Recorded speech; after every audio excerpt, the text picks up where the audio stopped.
नमस्कार दोस्तों, स्वागत है आप सभी का हमारे प्रोग्राम जिंदगी बने आसान में। दोस्तों, हमारी पूरी सीरीज चल रही है होलिस्टिक वेलबींग के ऊपर। हम जान रहे हैं कि हमारा जो ये मन है, उस पर हम जो रंग डालेंगे, वैसा ही वो कैनवस क्रिएट करेगा। क्या हम सही रंग, क्या हम ऐसे रंगों को डाल रहे हैं जिससे हमारी जो ये कैनवस है, वो और भी ज़्यादा ब्यूटीफुल बनती जा रही है, या ऐसी बनती जा रही है जैसा हम नहीं चाहते? इसके बारे में जानने के लिए आज हमारे साथ है करमजीत सिस्टर जी। आइए उनसे बातें करते हैं। Om Shanti sister, welcome to our show. Om Shanti. Sister, आपने एक चीज़ हमें पिछले एपिसोड में कही थी जो मुझे बहुत खूबसूरत लगी थी, कि प्यार वो एक ऐसी शक्ति है जो आपकी ज़िंदगी को पूरी तरह से बदल सकती है। जी। लेकिन कई बार ऐसा होता है कि जैसे सपोज़ मैं एक हाउसवाइफ हूँ, ठीक है? और मेरे गोल है शायद कि मुझे मेरे बच्चों को खुश रखना है, जी। मुझे मेरे बच्चों की ज़िंदगी सँवारनी है, या मुझे घर का ख़्याल रखना है, और ये बहुत ही प्योरिटी और बहुत ही दिल से मैं कर रही हूँ। उसी तरीके से जो हस्बैंड है, वो उनका गोल है कि वो घर को बटोर करके रखे एक साथ, वो घर को पिरो करके रखे, उनके लिए कमाते हैं वो, उनके लिए वो दिन-रात मेहनत करते हैं। यस। बच्चों का पढ़ाई से लेकर हर चीज़ का वो ध्यान देते हैं। लेकिन दोनों साथ में जी रहे हैं, दोनों के अलग-अलग गोल्स हैं। कई बार ऐसा होता है कि हम एक-दूसरे के गोल्स को रिस्पेक्ट नहीं कर पाते, जिसकी वजह से प्यार में कमी हो जाती है। ऐसे में क्या करें? It's very important. बहुत ही अहम क्वेश्चन आपने पूछा है आज के दौर के अनुसार, जी, क्योंकि मेजॉरिटी घरों में ये प्रॉब्लम्स पाई जाती हैं। जी, यहाँ कारण ये बनता है कि हम सिर्फ अपने रोल को अहमियत देते हैं और दूसरे के रोल को कम समझते हैं। ओके, अगर हम बात करें फीमेल की, तो उसे लगता है मेरे सर के ऊपर इतनी रिस्पॉन्सिबिलिटीज़ हैं, मुझे घर भी देखना है, घर चलाना भी है, बच्चे भी देखने हैं, हस्बैंड को भी देखना है, माँ बाप को भी देखना है, राइट, उसके in-laws, parent in-laws. तो she has to like look after the house. उसको अपने आप को भी संवारना है, बच्चों को भी देखना है, फिर इन सबके लिए अलग अलग इनकी फरमाइशों का खाना भी बनाना है, राइट, और सभी के नीड्स को पूरे करते हुए पूरे घर को ओवरऑल संभालना, it's I think a very big challenge. Absolutely, ठीक है, एब्सोल्युटली, वो it's a very big challenge. तो उसे लगता है कि my role is such a huge one, और मेरी रिस्पेक्ट होनी चाहिए, मेरा उतना ही। Actually a female does not need very high profile appreciations. जी, उससे सिर्फ छोटी सी तारीफ ही कर दो, प्यार भरे दो लफ्ज ही बोल दो, जी, तो a female gets satisfied completely. सही बात वो है, अगले दिन उठ करके दुगने जोश से घर संभालेगी और काम करेगी। This is very true. True, लेकिन ऑन द अदर हैंड, अब एक मेल है, वो घर से बाहर निकलते हैं, खून पसीना एक करते हैं, लोगों के बीच में रहते हैं, तरह तरह के लोगों से उठना बैठना मिलना जुलना, इतनी मेहनत से पैसा कमाना। उन्हें लगता है जो घर बैठा है वो तो कुछ भी नहीं कर रहा है, राइट, सारी मेहनत हम ही कर रहे हैं। तो सबसे इजी सल्यूशन इसका ये है, एक दिन उनको घर बिठा दो कि आप आज के दिन घर संभालो सुबह से लेकर रात तक, और वाइफ को कहो आप बाहर जाके कमा के आओ। वाओ! ये तो दिस इज प्रैक्टिकल एग्जांपल ये है। प्रैक्टिकल और इजी सोल्यूशन है। राइट, जिसके घरों में ऐसा हो रहा है, वो एक बार स्विच करें अपनी जॉब्स, और फिर देखें। हस्बैंड को पता चल जाएगा कि सुबह से लेकर शाम तक एक घर को संभालना, बच्चों को देखना, उनकी फरमाइशें पूरी करना, सास ससुर को जी हाँ जी करना, उनकी नीड्स पूरी करना, हस्बैंड की हर चीज़ों को तैयार रखना।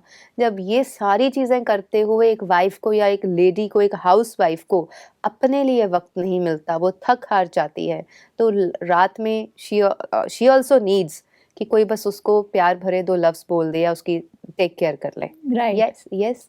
तो ये उनको समझ में आएगा, मेल काउंटर पार्ट को ये समझ में आएगा how important is the role of a woman जी, इन अ हाउस। वरना हमने ऐसे घर देखे हैं जहाँ मेन अकेले रहते हैं या शादीशुदा हैं लेकिन अकेले रह रहे हैं बिकॉज ऑफ देयर जॉब्स, सारा घर, खान पान, रूटीन, चीज़ें, कपड़े सब अस्त व्यस्त रहता है। उन्हें कुछ ठिकाना नहीं होता किसी चीज़ का, कुछ पता ही नहीं होता कहाँ है, बस पहना भागे गए, आए, उतारा सो गए, and they have nothing organised जी। Behind them. जी। दूसरी तरफ फीमेल को जब बाहर भेजेंगे तो हार्डशिप्स जो एक मेल बाहर फेस करता है, मेन फेस करता है, उनको वो समझ में आएगा how life is tough outside the home. Deadlines, targets, yes, इतनी क्या सारी कुछ चीजें होती हैं।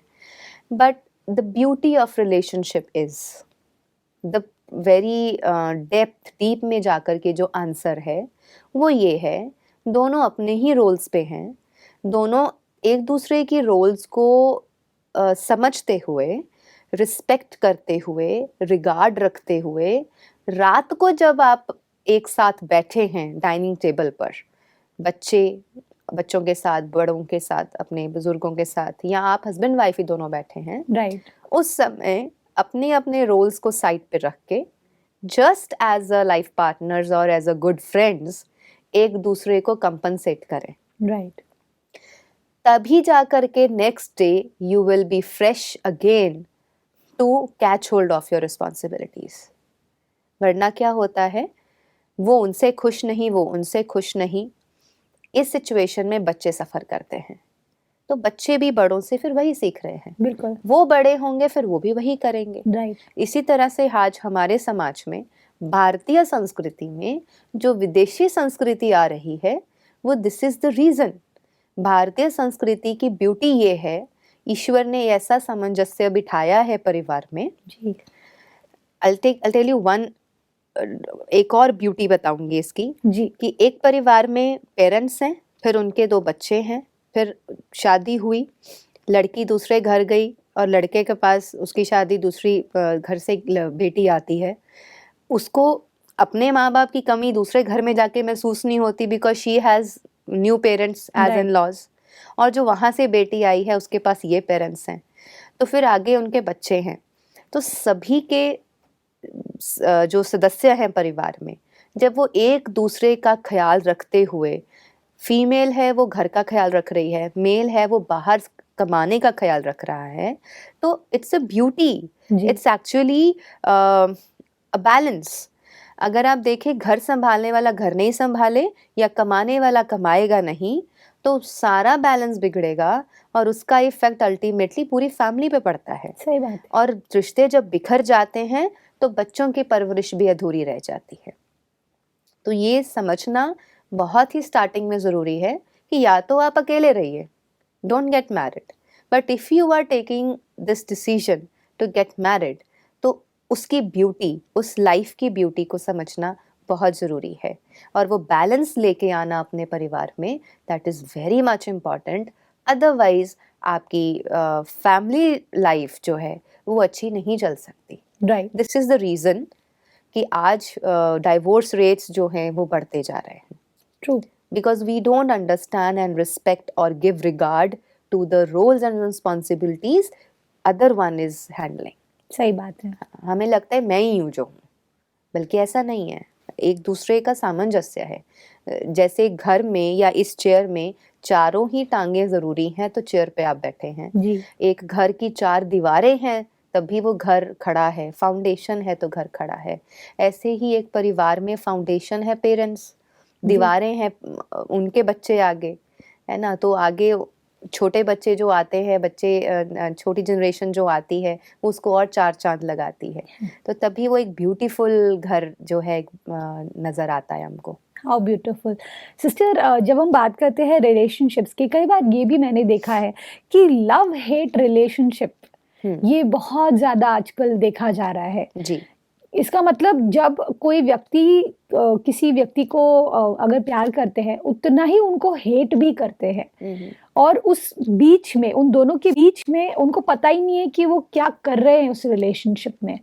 तो और कई बार वो डिस्ट्रक्टिव रिलेशनशिप की तरफ भी आगे बढ़ जाता है सिचुएशन। तो ऐसी सिचुएशन में क्या किया जाए? क्योंकि ऐसा नहीं है कि प्यार नहीं है, जो हमारी सीरीज़ चल रही है जिसमें आप बता रहे हैं कि प्यार बहुत इम्पोर्टेंट पहलू है। जी। ऐसा नहीं है प्यार नहीं है, लेकिन उतना ही हेट्रेड भी है। क्या करें? अगर मैं कहूँ वो प्यार ही नहीं है। अरे! मतलब आप सच कह में? रहे हैं ऐसा नहीं है कि प्यार नहीं है, अगर मैं कहूँ वो प्यार ही नहीं है, हेट आ गई, फिर वो प्यार कैसे है?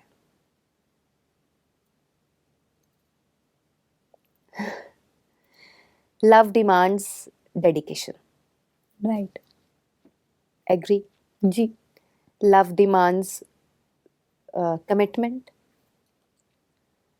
जब कमिटमेंट और डेडिकेशन दोनों में ही अंतर आता है, प्रेम एक ऐसी चीज है जिसमें आप खुद को समर्पित कर देते हैं, चाहे वो ईश्वर से हो, चाहे वो आपके आसपास के लोगों से। रिलेशनशिप्स में हो। बिल्कुल। Yes, yes. एग्रीड। यस। हम प्रेम में खुद को समर्पित करते हैं, mentally, emotionally, physically, at all the 3 levels. आपने फिजिकली सरेंडर किया, मेंटली किया, इमोशनली जब उसमें अंतर आया, तभी जाकर के हेट शुरू हुआ। ट्रू। फिजिकली तो सरेंडर किया ही हुआ है, रह भी रहे हैं, निभा भी रहे हैं, लेकिन जबरदस्ती, नफरत भी है। जब नफरत ही आ गई तो प्यार कैसे हुआ? और नफरत आई कहाँ से? वी नीड टू चेक, नफरत आई कैसे? वो जिस दिन प्यार किया था या प्यार हुआ था या जिन रिश्तों में प्यार था ऑलरेडी, उस दिन क्या नहीं था और आज क्या है, जिसकी वजह से HATE आ गया बीच में, हेट आ गया। राइट। कैसे नफरत पैदा हुई, है ना? तो और फिर वो प्यार वहां से शिफ्ट होके किसी दूसरे की तरफ कैसे चला गया? Very important. This is the question जिसका आंसर हर किसी के पास होगा। अब अपना अपना इंडिविजुअल होगा कि जिस चेहरे से या जिस व्यक्ति से या कहिए ईश्वर से जब आज आप प्रेम करते हैं, तो कल क्यों नहीं? क्योंकि कहीं ना कहीं मैं आता है। ओके। मैं, I am superior, I am most important, मेरा वजूद, मेरी फीलिंग्स, मेरे इमोशंस वही इम्पॉर्टेंट हैं। हमने जब उनको ज़्यादा वैल्यूएबल बना दिया और सामने वाले को कम आंकना शुरू कर दिया या उसकी इम्पोर्टेंस को घटा दिया, तभी जा करके नफरत पैदा हुई। ट्रू। बट परमात्मा और माँ, वो दोनों ही कभी भी ईगो और मैंपन को बीच में नहीं लाते। इसीलिए माँ का प्यार और परमात्मा का प्यार वो सर्वश्रेष्ठ गाया जाता है। Okay. No doubt exceptions are always there. आज की डेट में ऐसी मदर्स हो सकती हैं because of self ego, because of self, जिसको आप कहें कि अपने से ज़्यादा लगाव है, तो वो बच्चों को भी इग्नोर कर देते हैं। नो डाउट वो अपने हस्बैंड्स को भी इग्नोर करते हैं, वो बच्चों को भी, बच्चा जो खुद जन्मा है उसको भी इग्नोर करते हैं। तो exceptions are always there, but I am talking in general कि माँ और परमात्मा का प्यार ऐसा है जिसमें निस्वार्थ भाव है। वो उनमें मैंपन कभी नहीं आता। वो डेडिकेटेडली सरेंडर करके समर्पित कर देती है माँ खुद को बच्चों के आगे, खुद भूखी रह के उसको खाना दे देगी, रात जाग करके उसके लिए खाना बना देगी, बच्चा पढ़ रहा है तो उठ करके उसके लिए जागती रहेगी। मतलब she does everything for the child what she can. जी। शायद माँ को दर्द भी हो रहा होगा तो उसके दर्द वाले पाँव से भी उठ करके किचन में जाके वो खाना बना के बच्चे को देती है कि उसका पेट भर जाए, जी। है ना? बच्चा हल्का सा कॉल करके माँ को कहे माँ भूख लगी है या माँ मैं आ रहा हूँ, उसकी खुशी को 4 चांद लग जाते हैं। तो this is what a mother is, this is how Ishwar is actually. माँ के अंदर ईश्वर का तभी वो प्रतिबिंब दिखाई देता है। तो ऐसे ही व्हाट आई फील, अगर आप कहते हैं कि हमें प्रेम है या प्यार है, तो चेक कीजिए अपने प्यार को किस पैरामीटर पर, कि ये प्यार माँ और परमात्मा, उसके कंपैरेटिव मेरा प्यार कितने मीटर स्केल पे कहाँ स्टैंड करता है। Okay okay. Love is love. या love cannot be defined in different ways. जी। लव को हम ये नहीं कह सकते छोटा लव बड़ा लव, थोड़ा सही प्यार बात है, ज्यादा प्यार, सही बात या है। सच्चा प्यार और झूठा प्यार, ऐसा नहीं होता है। ये बहुत सारे मिथ्स बने हुए हैं दुनिया में, जी। इससे थोड़ा प्यार है, इससे ज्यादा प्यार है, ये राइट। इससे झूठा प्यार है, ये सच्चा प्यार है। ट्रू लव, मतलब people are like blind in these things, या but I feel love is love. प्रेम है तो प्रेम है। आप गाय और गाय के बछड़े के बीच का प्रेम देख लीजिए, जी। आप जानवरों के बीच में प्रेम देख लीजिए, आप प्रकृति में प्रेम देख लीजिए, आप ईश्वर के प्रति एक भक्त का प्रेम देख लीजिए, माँ का उसके बच्चे के लिए प्रेम देख लीजिए। You can find love all around you. सही इसीलिए कहा जाता है love is in the air. ठीक है, प्रेम को सिर्फ एक ही नज़र से नहीं देखा जा सकता, लेकिन प्रेम एक बहुत शुद्ध फीलिंग है, जी। बहुत ही प्योर फीलिंग है। It's a vibration, it vibrates when you love someone. तो वो प्रेम प्रकृति से, परमात्मा से, किसी पर्टिकुलर पर्सन से, या आपका खुद से, या किसी वस्तु से, कोई भी प्रेम हो सकता है। तो लव के साथ एक्सेप्टेंस नेचुरल आता है। लव के साथ एक्सेप्टेंस Natural. नेचुरल आता है। एक माँ, इसका एग्जाम्पल, एक माँ के पास अगर विकलांग बच्चा पैदा हो तो माँ कभी उससे नफरत नहीं करती।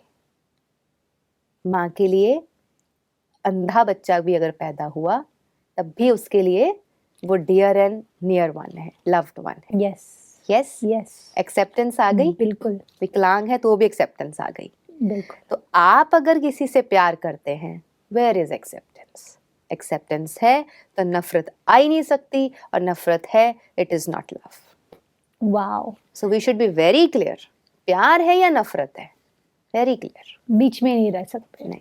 सिस्टर, वर्क प्लेस की अगर हम बात करें, जहाँ पर हमारे बॉस होते हैं और हम सब उनके अंडर काम कर रहे होते हैं, तो कई बार जो बॉस होते हैं उनके कुछ लोग फेवरेट्स होते हैं और कुछ लोग फेवरेट नहीं होते हैं। तो क्या ऑफिस के माहौल में भी हम एक प्यार का प्योर रिलेशनशिप्स क्रिएट कर सकते हैं? शुरुआत मैं करना चाहती हूँ, तो आप प्लीज सजेस्ट कीजिए कि क्या करें। क्रिएट तो कुछ भी किया जा सकता है। Human being has a tendency to be creative. Okay. Yes, we all are creative. कुछ क्रिएट करते हैं तो क्रिएटिव बन जाते हैं। तो बात की जाए वर्क प्लेस की, वहाँ पर कुछ चीज़ें ऐसी हैं which are not under our control. हम अपने बॉस को या हमारा जो एम्प्लॉयर है उसको हम कंट्रोल नहीं कर सकते। यस, जो फेवरेटिज्म की बात आती है, favouritism is just because of his own personality traits. अच्छा। जो उसकी बॉस की खुद की पर्सनालिटी को जो भा गया, वहाँ ही फेवरेटिज्म है। Okay yes, okay okay. जो उसको उसके जैसा नहीं भाया, वहाँ फेवरेटिज्म नहीं आता। जिसने काम कर दिया वो फेवरेट है, जिसने नहीं किया वो कम फेवरेट है। या लुक्स भी मैटर करती हैं बहुत जगहों पर। तो ऐसे बहुत सारे फैक्टर्स हैं जिसकी वजह से ये चीज़ें हो जाती हैं। जी। लेकिन yes, very good healthy relationships create किए जा सकते हैं by understanding each other. Right. सभी के गोल्स रहते हैं, आपके टारगेट्स रहते हैं, you have to achieve the targets, लेकिन at the end of the day we are an individual. Right. As an individual हम सभी वहाँ कमाने आ रहे हैं फॉर ओन फैमिलीज। राइट। तो हमारा फोकस ये हो सकता है कि हम सभी को अपनी फैमिलीज की खुशी के लिए कमाना है ना, राइट। तो why to fight with each other. Right, क्योंकि सिस्टर ये भी मैंने बहुत सुना है कि कौन सी एनर्जी से पैसा घर के अंदर आ रहा है, Yes. वो भी बहुत इम्पोर्टेंट है। बहुत important. आज अगर मैं बहुत मेहनत कर रही हूँ पूरे दिन मेहनत करके, और लेकिन मैं दुखी हूँ अपने जॉब से, फिर भी मैं ये जॉब कर रही हूँ, हाँ। और वो पैसा अगर मेरे घर के अंदर आएगा तो वो शायद मुझे उतनी बरकत नहीं दे नहीं पाएगा। देता। ऐसा है? यस, बिल्कुल बरकत नहीं देता। जी। बरकत भी नहीं देता, और आपके दुखी मन से कमाया हुआ धन आपको कभी सुख भी नहीं दे सकता। क्योंकि धन से आप चीज़ें खरीद सकते हैं, प्राप्त कर सकते हैं, लेकिन धन से कभी भी शांति, खुशी और सुख को खरीद नहीं सकते, प्रेम को खरीद नहीं सकते। इसलिए घर में जहाँ आप जा रहे हैं, वर्क प्लेस वो एक मंदिर की तरह, इसलिए कहा जाता है वर्क इज वर्शिप। है ना, हम भूल गए ना, मैं भी भूल वर्क गई इज थी। वर्शिप, इसको हम भूल गए। आई रिमेम्बर मेरे फादर की जब रिटायरमेंट थी तो उनको जो ट्रॉफी मिली थी उसके ऊपर भी लिखा हुआ था वर्क इज़ वर्शिप। और वो जहाँ उनका वर्क प्लेस था वहाँ पे भी बहुत बड़े अक्षरों में लिखा रहता था वर्क इज़ वर्शिप। तो आज हम इन चीज़ों को बहुत कम देख पाते हैं। शायद ही किसी कंपनी में या किसी मल्टी एमएनसीज में इन शब्दों को सुनहरे अक्षरों में लिखा गया हो, वर्क इज़ वर्शिप मीन्स काम को काम की तरह करेंगे तो आपको तकलीफ होगी, मजबूरी आ सकती है या आपका मन खुश नहीं होगा। लेकिन उसको वर्शिप की तरह करेंगे या उसको इस तरीके से करें कि यहाँ से हम अपना घर चला रहे हैं, वाह, तो वो जर्नी कितनी ब्यूटीफुल होनी चाहिए, है ना। हम True. सिर्फ कमाने नहीं जा रहे, हम सिर्फ कलीग्स के साथ टाइम पास करने नहीं जा रहे, हम पर्टिकुलरली उस कंपनी का काम नहीं करने जा रहे। ये नहीं सोचें कि हम इस कंपनी का काम कर रहे हैं या इस बॉस का काम कर रहे हैं या सो एंड सो व्यक्ति का काम करने जा रहे हैं। नहीं, हम वहाँ से अपना घर चलाने जा रहे हैं। तो आपकी एनर्जी चेंज हो जाएगी, आपकी वाइब्रेशंस भी चेंज हो जाएंगे। और जब एक कंपनी में लगा हुआ हर एक एम्प्लॉय ये सोचेगा work is worship and I am coming here to run my home, right, तो फिर जर्नी सबकी अलग हो जाएगी, फिर बिल्कुल, वाइब्रेशन सबके अलग होंगे। एक ने भी शुरू कर दिया ना, देख देख कर एक से एक आगे सबको आदत पड़ेगी और वहाँ का ब्यूटीफुल एटमॉस्फेयर जो है, वहाँ का जो एटमॉस्फेयर है, जो वाइब्रेशंस हैं वो चेंज हो जाएंगी, वो ब्यूटीफुल हो जाएंगी, वो प्यार भरी हो जाएंगी। फिर आप सभी एम्प्लॉयज़ जो एक साथ कार्य क्षेत्र पे वर्क प्लेस पे काम कर रहे हैं, आपका आपस में भी प्रेम बढ़ेगा, बिल्कुल, आपस का रिलेशनशिप भी बहुत ब्यूटीफुल होगा, अच्छा होगा। फिर वो फेवरेटिज्म नहीं, फिर people will work like a family. There are companies like this जो they work like a family, they बिल्कुल। Don't work like employees. क्योंकि उनके जो बॉस है उनका वो उतना प्यार उनके अंदर भरा हुआ है, तो Yes. वो रिफ्लेक्ट करता है पूरे Yeah. सभी लोगों के अंदर में, राइट। यस, हाउ फिर ब्यूटीफुल, वो सबको साथ लेके चलते हैं, बिल्कुल, क्योंकि अल्टीमेटली देखो बॉस भी तो अपने घर के लिए, परिवार के लिए कमा रहा है ना राइट, उस बिजनेस में से, ट्रू, और उसके पास जो काम करने आ रहे हैं वो भी तो सभी अपने घरों के लिए ही कमा रहे हैं। तो हम सबका अल्टीमेट गोल क्या है कि हमारे परिवार खुश रहें, समृद्धि हो, अच्छे से घर चले। तो जहाँ से सोर्स है, सोर्स तो फिर बहुत अच्छा होना चाहिए और वहाँ की वाइब्रेशन तो बहुत अच्छी होनी चाहिए। How beautiful. सिस्टर, आज जो आपने बातें की उसमें मुझे सबसे खूबसूरत बात ये लगी कि आपका जो धन है वो कहाँ से आ रहा है, उसमें कितनी पॉजिटिविटी, कितना प्यार और जी। कितना अपनापन समाया हुआ है, जिससे हमारे घरों के अंदर भी वही सेम फीलिंग फैल जाए। जी, thank you so much sister, आप अपना इतना वैल्यूबल टाइम लेकर हमारे साथ ये टाइम स्पेंड किया आपने। Thank you sister, thank you for coming in our show. ओम शांति। ओम शांति। दोस्तों, आज हमने जाना कि प्यार एक ऐसी शक्ति है जो आप कहीं पर भी जाए उसे बिखेर सकते हैं। अनकंडीशनल लव के बारे में हमने जाना, जो एक माँ का एक बच्चे के साथ होता है और ईश्वर का हमारे साथ होता है। तो अगर इस अनकंडीशनल लव को आप बढ़ाते जाएं और चारों तरफ फैलाते जाएं, तो आप महसूस करेंगे कि आपकी ज़िंदगी और भी आसान हो जाएगी। इस बात के साथ आज के प्रोग्राम को हम एंड करते हैं। कल आपसे फिर मिलेंगे आपके ही शो में जिंदगी बने आसान। ओम शांति। अधिक जानकारी के लिए संपर्क करें। जिंदगी बने आसान, Brahma Kumaris Godlywood studio, Shantivan, Abu road. Call 80949134887।